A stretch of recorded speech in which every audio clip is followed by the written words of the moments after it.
Stock magic Telugu శ్రోతలకు స్వాగతం. ఈ రోజు మార్కెట్లు మరో రికార్డ్ ని సృష్టించి కాస్త కన్సల్టేషన్ అయిన తర్వాత మరొకసారి ముందుకు దూకింది సెన్సెక్స్. దీనికి కారణం చూసుకున్నట్టయితే గ్లోబల్ క్యూస్ పాజిటివ్ గా ట్రేడ్ అవటం నిన్న అదొక పాజిటివ్ అయితే, ఇక 10 years బాండ్ ఈల్డ్ తగ్గింది, అదొక పాజిటివ్ అంశం. ఇక థర్డ్ వన్ చూసుకున్నట్టయితే భారతదేశం యొక్క జీడిపి గ్రోత్ మార్కెట్ అంచనాలకు మించి నమోదవటం, ఇది ఒక చాలా పాజిటివ్ అంశం చెప్పవచ్చు. జీడిపి గ్రోత్ థర్డ్ క్వార్టర్ కి అంటే అక్టోబర్, నవంబర్, డిసెంబర్ కాలానికి 6.6% గ్రోత్ ఉంటుంది అనుకుంటే 8.4% నమోదైంది. ఇది ఒక Indian economy point of view చాలా గుడ్ న్యూస్ అని చెప్పుకోవాలి. దాంతో ఈ రోజు మార్కెట్ చాలా పాజిటివ్ గా ట్రేడ్ అయింది. సెన్సెక్స్ అయితే 1245 పాయింట్లు పెరిగింది, అంటే 1.7% సెన్సెక్స్ పెరిగింది ఒక్కరోజు. 73,745లో సెన్సెక్స్ ఉంటే, ఇక నిఫ్టీ 355 పాయింట్లు పెరిగి 22,338లో క్లోజ్ అయింది. ఇక బ్యాంక్ నిఫ్టీ అయితే 1,166 పాయింట్లు పెరిగి 47,286లో క్లోజ్ అయ్యాయి. ఇక నిఫ్టీ 50లో 37 స్టాక్స్ లాభాల్లో క్లోజ్ అయితే 13 స్టాక్స్ మాత్రమే నష్టాల్లో క్లోజ్ అయింది. ఇక టాప్ గెయినర్స్ గా నిఫ్టీ 50లో Tata steel, LNT, JSW steel, Titan, IndusInd bank ఉంటే నిఫ్టీ 50లో టాప్ లూజర్స్ గా ఉన్న stocks doctor Reddy labs, Infosys, HCL technologies, sun pharma, Britannia ఉన్నాయి. సో మార్కెట్ ఇంతలా పెరగడానికి ఈ రోజు కాంట్రిబ్యూట్ చేసిన స్టాక్స్ చూస్తున్నట్లయితే, అంటే ఎక్కువ వెయిటేజ్ ఉండి మార్కెట్ ని పుష్ చేసిన stocks ICICI bank, HDFC bank, Reliance Industries, L and T, Tata Steel కూడా పెరగడానికి కారణంగా చెప్పవచ్చు. ఇక ఈ రోజు సెక్టర్ వైజ్ చాలా అగ్రెసివ్ గా ట్రేడ్ అయిన metal, auto, oil and gas, energy sector, PSU banks, realty, FMCG సంబంధించిన స్టాక్స్ పాజిటివ్ గా ట్రేడ్ అయితే ఐటీ, ఫార్మా, మీడియా సంబంధించిన స్టాక్స్ నెగిటివ్ గా రియాక్ట్ అయినాయి ఈ రోజు. ఇక కంపెనీల విషయానికి వెళ్దాం. వెల్స్పన్ ఎంటర్ప్రైజెస్ ఈ కంపెనీ వాటర్ ప్యూరిఫికేషన్ ప్లాంట్ సంబంధించిన దాంట్లో చాలా ఎక్స్పర్ట్ కంపెనీగా చెప్పుకోవచ్చు. ఈ కంపెనీకి ప్రస్తుతం వాటర్ ప్యూరిఫికేషన్ ప్లాంట్ కోసం ఒక భారీ ఆర్డర్ రావడం జరిగింది. ముంబై మున్సిపల్ కార్పొరేషన్ నుంచి 4,123 కోట్ల విలువ గల ఆర్డర్ రావడం జరిగింది. ఈ ప్రాజెక్ట్ ని 48 నెలల్లో పూర్తి చేయాల్సి ఉంది. ఆ తర్వాత 15 సంవత్సరాల పాటు ఆపరేటింగ్ అండ్ మెయింటెనెన్స్ చేయాల్సి ఉంది. అయితే ఈ వాటర్ ప్లాంట్ ని, ప్యూరిఫికేషన్ ప్లాంట్ ని చాలా ప్రతిష్టాత్మకంగా ఈ ప్రపంచంలోనే ఒక మోడల్ వాటర్ ప్యూరిఫికేషన్ ప్లాంట్ గా తీర్చిదిద్దాలి అనేది వెల్స్పన్ ఎంటర్ప్రైజ్ యొక్క ఆశయం. దీనికోసం ఏం చేస్తుందంటే సేమ్ ఫీల్డ్ లో, అంటే వాటర్ ప్యూరిఫికేషన్ ప్లాంట్ లో లేటెస్ట్ టెక్నాలజీని అడాప్ట్ చేసుకున్న కంపెనీగా ఉన్న వియోలియో కంపెనీతో ఒక భాగస్వామ్య ఒప్పందం కుదుర్చుకుంది. దీంతో ఒక ఎక్స్ట్రాడినరీ వాటర్ ప్యూరిఫై ప్లాంట్ ప్రపంచంలోనే ఒక మోడల్ గా ఉండే విధంగా నియమించబోతుంది వెల్స్పన్ ఎంటర్ప్రైజెస్. అయితే ఈ కంపెనీకి ప్రస్తుతం ఆర్డర్స్ 12,650 కోట్లు ఆర్డర్స్ రెడీగా ఉన్నట్టుగా కంపెనీ చెప్తుంది. దీంట్లో 9,750 కోట్లు వాటర్ సెక్టర్ కి సంబంధించి ఉంటే 2,900 కోట్లు రోడ్ సెక్టర్ కి సంబంధించి ఉన్నట్టుగా కంపెనీ అప్డేట్ చేస్తుంది. ఈ రోజు స్టాక్ 9% పెరిగి 329 రూపాయల దగ్గర ట్రేడ్ అవుతుంది వెల్స్పన్ ఎంటర్ప్రైజెస్. ఇక ఈ రోజు మార్కెట్ లో భారీగా చేతులు మారిన లార్జ్ ట్రేడ్స్ గా ఉన్న స్టాక్స్ ఒకసారి చూసుకున్నట్లయితే పీబీ ఫిన్టెక్ లో 13 లక్షల షేర్లు చేతులు మారినాయి. అలాగే ఇండియన్ హోటల్స్ లో 14 లక్షల షేర్లు భారీ డీల్ జరిగింది. ఇంకోటి టాటా స్టీల్ 11 లక్షల షేర్లు చేతులు మారినాయి. ఇక అన్నిటికంటే మించి స్టార్ హెల్త్ లో 1 కోటి షేర్లు భారీ డీల్ జరిగింది. ఇవన్నీ భారీ డీల్స్ జరిగిన కంపెనీగా చెప్పుకోవచ్చు ఈ రోజు. ఇక నెక్స్ట్ బోరోసిల్ రెన్యూబుల్స్. ఈ కంపెనీ 500 కోట్ల వరకు ఫండ్స్ రేజ్ చేయాలి అనే ఉద్దేశంతో బోర్డు యాక్సెప్ట్ చేయడం జరిగింది. ఈ రోజు షేర్ 8% పెరిగి 567 రూపాయల దగ్గర ట్రేడ్ అవుతుంది బోరోసిల్ రెన్యూబుల్స్. ఇక ల్యాండ్ మార్క్ కార్స్ లిమిటెడ్ ఈ కంపెనీకి సంబంధించిన లేటెస్ట్ న్యూస్ ఏంటంటే, అసలు ఈ ల్యాండ్ మార్క్ కార్స్ యొక్క బిజినెస్ ఏంటంటే ఇండియాలో ప్రీమియం ఆటోమోటివ్ రిటైల్ బిజినెస్ లో ఉంది. ఇది అంటే costly cars, luxury cars, Mercedes Benz, Honda, Jeep, Volkswagen, Renault, present MG Motors కూడా వీళ్ళు డీలర్షిప్లు తీసుకుని బిజినెస్ చేస్తూ ఉంది ల్యాండ్ మార్క్ కార్స్ లిమిటెడ్. అంతేకాకుండా అశోక్ లేలాండ్ యొక్క కమర్షియల్ వెహికల్స్ మన ఇండియాలో మార్కెటింగ్ చేస్తుంది ల్యాండ్ మార్క్ కార్స్. అయితే ఈ కంపెనీకి సంబంధించి ఇప్పుడు ఉన్న లేటెస్ట్ న్యూస్ ఏంటంటే, ఆల్రెడీ ఈ కంపెనీకి ఎంజీ మోటార్స్ సంబంధించిన డీలర్షిప్ ఇండోర్ అండ్ భోపాల్లో ఆల్రెడీ ఉన్నాయి. ప్రస్తుతం ఇప్పుడు లేటెస్ట్ గా మధ్యప్రదేశ్ లో ఉజ్జయినిలో ఎంజీ మోటార్స్ ఇండియా డీలర్షిప్ తీసుకుని షోరూమ్ ద్వారా కార్లు అమ్మడానికి సిద్ధంగా ఉంది కంపెనీ. ఈ యొక్క బిజినెస్ ని ఏరోమార్క్ కార్స్ ప్రైవేట్ లిమిటెడ్ ఈ కంపెనీకి సంబంధించిన అనుబంధ సంస్థ చూడబోతోంది. దీంతో ఈ రోజు స్టాక్ 10% పెరిగి 754 రూపాయల దగ్గర ట్రేడ్ అవుతుంది ల్యాండ్ మార్క్ కార్స్ లిమిటెడ్.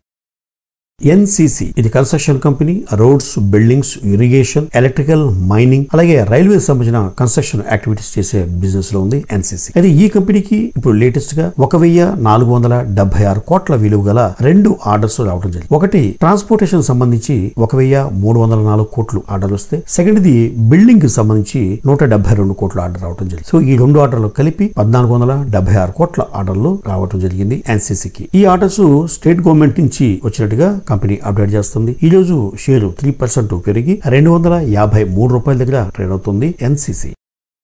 ఇక హాస్పిటల్ స్టాక్స్ గురించి మాట్లాడుకోవాలి. ఇప్పుడు హాస్పిటల్ కి వెళ్ళాలి అన్నా, ఏదైనా టెస్టులు చేయించుకోవాలి అన్నా, వాళ్ళ యొక్క టారిఫ్లు, వాళ్ళ యొక్క రేట్లు చూస్తేనే గుండె గుబేలమనేటట్టు వసూలు చేస్తుంది ప్రైవేట్ హాస్పిటల్స్. ఇది అందరికీ తెలిసిన ఓపెన్ సీక్రెట్. సో మన ఫోటోలో చూస్తూ ఊరుకుంటున్నాం కానీ ఎవరు కూడా ఇనిషియేట్ తీసుకుని ఎటువంటిది చేయట్లేదు. కానీ ఒక voluntary organisation NGO Veterans Forum for Transparency in Public Life అనే స్వచ్ఛంద సేవా సంస్థ సుప్రీంకోర్టులో ప్రజావాజ్య పిటిషన్ దాఖలు చేసింది. అడ్డగోలుగా రేట్లు ఛార్జ్ చేస్తని హాస్పిటల్స్. దీని ఒక లెక్క డొక్క లేదు, ఒక రూల్స్ అండ్ రెగ్యులేషన్స్ లేవు. అసలు ఏ హాస్పిటల్ ఎంత ఛార్జ్ చేస్తుంది, అసలు ఒక యూనిఫార్మిటీ లేదు అనేది ఈ యొక్క సంస్థ సుప్రీంకోర్టులో దాఖలు చేస్తే, సుప్రీంకోర్టు హాస్పిటల్స్ మీద, ప్రభుత్వ విధానాల మీద కన్నెర్ర చేసి ప్రభుత్వానికి సూటిగా ఒకటే అడిగింది. అసలు హాస్పిటల్స్ రేట్స్ అనేది క్లినికల్ ఎస్టాబ్లిష్మెంట్ యాక్ట్ రూల్స్ ప్రకారం వసూలు చేస్తున్నారా లేదా, ప్రస్తుతం మీడియాలో రిపోర్ట్స్ ప్రకారం అలిగేషన్స్ ఏమొస్తాయో దాని ప్రకారం చూసి ఏ హాస్పిటల్ ఎంత ఛార్జెస్ వసూలు చేస్తుంది. ఇప్పుడు ఒక బెంచ్ మార్క్ గా ఉన్న క్లినికల్ ఎస్టాబ్లిష్మెంట్ యాక్ట్ లో ఉన్న రూల్ నెంబర్ 9 ప్రకారం పేషెంట్స్ కి వసూలు చేసిన ఛార్జెస్ ప్రకారం వసూలు అవుతున్నాయా లేదా నాకు క్లియర్ గా ఫీడ్బ్యాక్ ఇవ్వండి అని ప్రభుత్వాన్ని ఆదేశించింది సుప్రీంకోర్టు. దీంతో వెంటనే హోటాహోటిన ప్రభుత్వం భారతదేశంలో ఉన్న 80,000 హాస్పిటల్స్ సంబంధించి ఎవరెవరు ఏ రేట్లు వసూలు చేస్తున్నారు, ఏంటి, ఎంత ఉన్నాయి మొత్తం కన్సల్టేషన్ చేసి ఒక ఫీడ్బ్యాక్ ఇవ్వాల్సిన బాధ్యత ప్రభుత్వం మీద ఉంది. సుప్రీంకోర్టు ఒకటే చెప్పింది, మీరు ఈ విధంగా నాకు ఫీడ్బ్యాక్ ఇచ్చి ఒక స్ట్రీమ్ లైన్ ఛార్జెస్ గానీ వసూలు చేయలేకపోతే, అది గానీ మీరు ఇంప్లిమెంట్ చేయలేకపోతే కోర్టు సింపుల్ గా central government health scheme CGHS రేట్లు ఏదైతే ఉన్నాయో అవే మొత్తం ఆల్ ఓవర్ ఇండియా స్టాండర్డ్ గా నేను ఫిక్స్ చేయాల్సి వస్తుంది అనేది చెప్తుంది. నిజంగా అది కానీ జరిగితే హాస్పిటల్స్ అన్ని నెత్తిని చెంగేసుకోవాల్సిందే. ఎందుకంటే ఆ రేట్లు అనేది చాలా నార్మల్ రేట్లు ఉంటాయి. ఆ రేట్లకి అస్సలు వర్కౌట్ కాదు హాస్పిటల్స్ కి. ప్రస్తుతం ఏంటంటే ఈ క్లినికల్ ఎస్టాబ్లిష్మెంట్ లో హాస్పిటల్ సెటప్ ను బట్టి, ఆ క్లినికల్ ఫెసిలిటీస్ ఇచ్చే సర్వీసెస్ బట్టి ఒక్కొక్క స్టేజ్ లో ఇంత ఛార్జ్ చేయొచ్చు ఈ టెస్ట్ కి, అదే ఈ యొక్క డయాగ్నోసిస్ కి అనేది ఒక రేట్స్ ఉన్నాయి. అలా లేకుండా మొత్తం ఈ సెంట్రల్ గవర్నమెంట్ హెల్త్ స్కీమ్ రేట్లే గానీ అప్లికబుల్ అయితే మాత్రం భారీ నష్టాలని చవి చూడక తప్పదు ఈ ప్రైవేట్ హాస్పిటల్స్. సో ఈ న్యూస్ తో నిన్న ఒక్కరోజు హాస్పిటల్ సెక్టార్ సంబంధించిన కంపెనీల షేర్లు క్యాపిటలైజేషన్ అంటే share rate into number of shares, అది మార్కెట్ క్యాపిటలైజేషన్ అంటారు. సో మొత్తం నిన్న ఒక్కరోజు ఈ హాస్పిటల్ రిలేటెడ్ స్టాక్స్ యొక్క వాల్యూ 16,000 కోట్లు తగ్గిపోయింది నిన్న ఒక్కరోజు. ఇంకా ఇవాళ ఎంత తగ్గిపోయింది, ఆ వాల్యూషన్ అంతా లెక్కేసుకుంటే ఎంత అవుతుందో చూడండి. సో సుప్రీంకోర్టు చెప్పిన ఒక్క మాట ఎఫెక్ట్ ఒక్క రోజులో 16,000 కోట్లు నష్టపోయింది ప్రైవేట్ హాస్పిటల్ ఇండస్ట్రీ. సో దీనికి సంబంధించి ఫైనల్ జడ్జిమెంట్ అయితే సుప్రీంకోర్టు ఇవ్వలేదు. ప్రభుత్వం ఇచ్చిన ఫీడ్బ్యాక్ ని బట్టి ఆ తర్వాత సుప్రీంకోర్టు ఈ విషయం సంబంధించి తుది తీర్పు ఇవ్వబోతుంది సుప్రీంకోర్టు. ఇక ఫుడ్ డెలివరీ సంస్థ జొమాటో గతంలో నష్టాలు ఉండి లాభాలకు మళ్ళింది. మంచి పొటెన్షియల్ గా బ్రహ్మాండంగా బిజినెస్ చేసుకుంటూ ఉంటుంది. లాస్ట్ ఇయర్ బ్లింకిట్ బిజినెస్ ని కొనుగోలు చేసిన తర్వాత ఆ బ్లింకిట్ బిజినెస్ కూడా, అంటే గ్రాసరీ ఆన్లైన్ స్టోర్ బిజినెస్ కూడా చాలా పాజిటివ్ గా ఉండటంతో జొమాటో షేరు రాకెట్ లాగా దూసుకెళ్లిపోతుంది. ఈ రోజు లైఫ్ టైం హై ని టచ్ చేసింది, 173 రూపాయల 50 పైసల్ని. ఆ తర్వాత కాస్త ప్రాఫిట్ బుకింగ్ అయి 167 రూపాయల దగ్గర ట్రేడ్ అవుతుంది జొమాటో.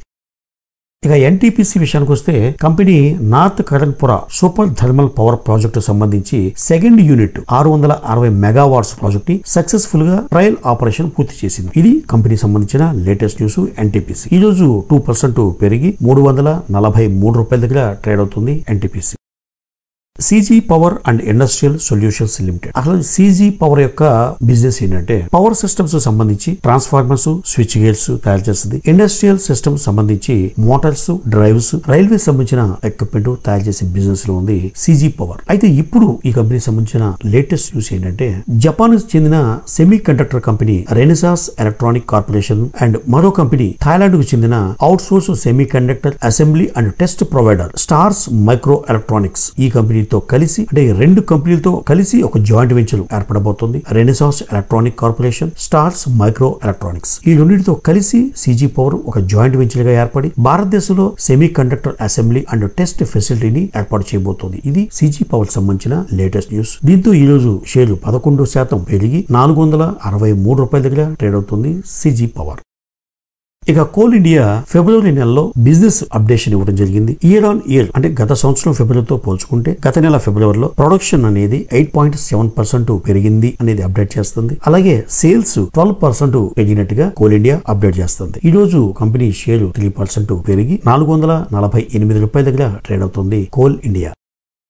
ఇక ఆటో సేల్స్ విషయానికి వస్తే ప్రతి నెల జరిగిన ఆటో సేల్స్ ని ఎవ్రీ మంత్ ఫస్ట్ తారీఖు అప్డేట్ చేయడం అనేది ఒక ఆనవాయితీ ఉంది ఆటో ఇండస్ట్రీకి. ఈ రోజు మార్చి ఫస్ట్ తారీఖు కాబట్టి ఫిబ్రవరి నెలలో వాళ్ళ యొక్క మ్యానుఫ్యాక్చరింగ్ వాళ్ళ యొక్క సేల్స్ గ్రోత్ ఎలా ఉంది అనేది అప్డేట్ చేస్తూ ఉంటాయి. అందులో భాగంగా ముందుగా మారుతి సుజుకి ఫిబ్రవరిలో టోటల్ సేల్స్ గత సంవత్సరంతో కంపేర్ చేసుకుంటే 15% గ్రోత్ ఉన్నట్టుగా కంపెనీ అప్డేట్ చేస్తుంది. దీంట్లో ప్యాసింజర్ వెహికల్స్ 8.7% సేల్స్ పెరిగినట్టుగా కంపెనీ అప్డేట్ చేస్తుంది. ఇక ఇండియాలో 8.6% గ్రోత్ ఉంటే ఎక్స్పోర్ట్ చేసి 68% గ్రోత్ ఉన్నట్టుగా చెప్తుంది మారుతి సుజుకి. సో ఒక మంచి సేల్స్ ని రిపోర్ట్ చేసింది మారుతి సుజుకి. ఈ రోజు 3% పెరిగి 11,635లో ట్రేడ్ అవుతుంది మారుతి సుజుకి. అలాగే టాటా మోటార్స్ టోటల్ సేల్స్ ఫిబ్రవరిలో 33% జంప్ అయినట్టుగా కంపెనీ అప్డేట్ చేసింది. దీంట్లో ఎలక్ట్రికల్ వెహికల్స్ సేల్స్ 16% పెరిగితే కంపెనీ యొక్క ఎక్స్పోర్ట్స్ గత సంవత్సరంతో కంపేర్ చేసుకుంటే ఈ ఫిబ్రవరిలో 85% పెరిగినట్టుగా కంపెనీ అప్డేట్ చేస్తుంది. దీంతో టాటా మోటార్స్ యొక్క షేర్ 52 వీక్స్ హైని టచ్ చేసింది. ఈ రోజు 3% పెరిగి ప్రస్తుతం $978 దగ్గర ట్రేడ్ అవుతుంది టాటా మోటార్స్.